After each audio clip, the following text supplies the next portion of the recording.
श्री गणेशाय नमः। बोलो शंकर भगवान की जय, बोल पार्वती माता की जय, बोल गणेश भगवान की जय हो, बोल कार्तिकेय भगवान की जय, बोलो शिव परिवार की जय। आज मैं सुनाने जा रही हूँ रवि प्रदोष व्रत कथा। एक समय की बात है, परम पावन भागीरथी के तट पर 88,000 ऋषि मुनि एकत्रित हुए। तभी वहां श्री सूत जी को आते हुए देखकर सनक आदि 88,000 ऋषि मुनियों ने खड़े होकर दंडवत प्रणाम किया। महाज्ञानी सूत जी ने भक्ति भाव से ऋषियों को हृदय से लगाया तथा आशीर्वाद दिया।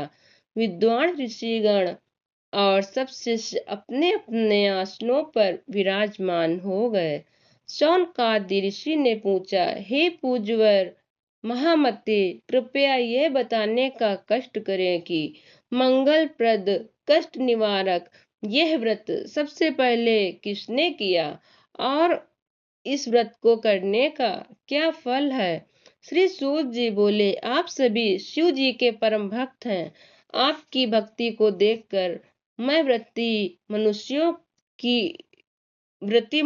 की कथा कहता हूँ। अंततः आप सभी ध्यान पूर्वक सुने। रवि प्रदोष व्रत कथा प्रारंभ। एक बार की बात है, एक गांव में अति दीन ब्राह्मण निवास करता था। उसकी साध्वी स्त्री प्रदोष व्रत किया करती थी। उसे एक ही पुत्र रत्न था।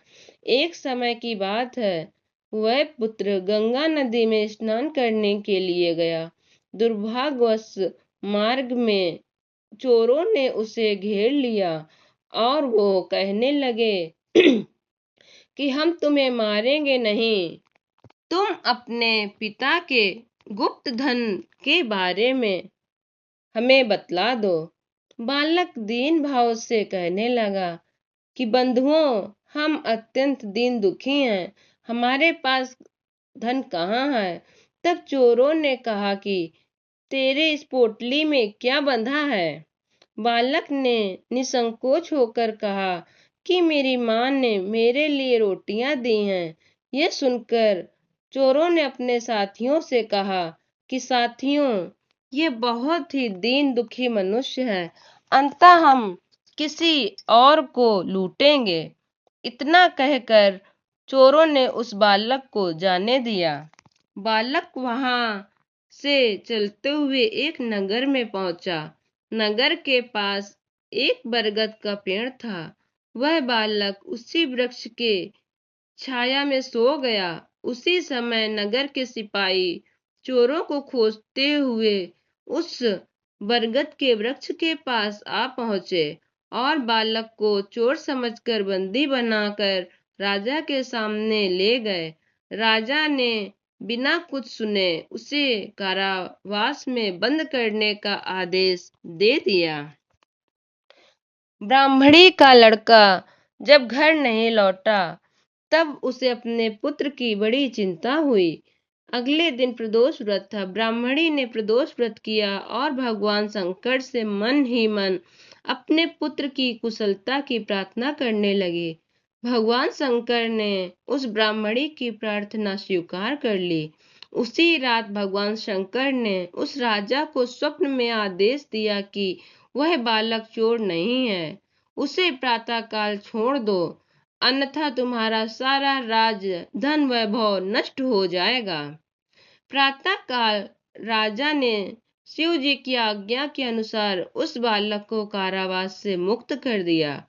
बालक ने अपनी सारी कहानी राजा को सुनाई। सारा वृत्तांत सुनकर राजा ने अपने सिपाहियों को उस बालक के घर भेजा और उसके माता पिता को राज दरबार में बुलाया। उसके माता पिता बहुत ही भयभीत थे। राजा ने उन्हें भयभीत देखकर कहा कि आप भयभीत न हो, आपका बालक निर्दोष है। राजा ने ब्राह्मण को 5 गांव दान में दिए, जिससे कि वे सुखपूर्वक अपना जीवन व्यतीत कर सके। भगवान शिव की कृपा से ब्राह्मण परिवार आनंद पूर्वक रहने लगा। अंततः जो भी मनुष्य रवि प्रदोष व्रत को करता है, कथा सुनता है वह सुखपूर्वक और निरोगी होकर अपना संपूर्ण जीवन व्यतीत करता है।